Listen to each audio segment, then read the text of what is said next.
নমস্কার বন্ধুরা, simple life with প্রতিমা অন্য একটি ব্লগে স্বাগতম জানাচ্ছি। আশা করি তোমরা সবাই ভালো আছো আর আমরাও ভালো আছি। দেখো সকাল সকাল স্নান করে ঠাকুর দিয়ে দিছি, যেহেতু আজকে বৃহস্পতিবার। তারপরে দেখো সবজি নিয়ে বসে গেছি। সবজিগুলি কেটে নিছি, কেটে ধুয়ে পরিষ্কার করে নিচ্ছি, তারপরে রান্না বান্না করব। এই দেখো সবজি তো রান্না করছি। তারপরে এখানে মনা লেখতে আসলে, এখানে দেখো মিষ্টিও বসে আছে পাওয়ার উপরে। এই দেখো মনা লিখছিল পাওয়ার উপরে। তারপরে স্কুলে গিয়েছি।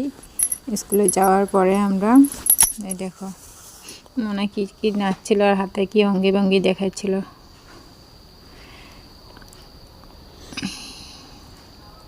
তারপরে স্কুল থেকে আসার পরে দুপুরে ভাত খেয়েছি। ভাত, ফুলকপি, বিনস এগুলি একলগে মিশিয়ে ভাজি,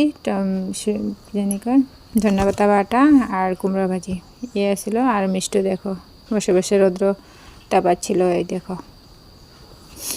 ভিডিওটি ভালো লাগলে লাইক কমেন্ট আর শেয়ার করে দিও। টাটা।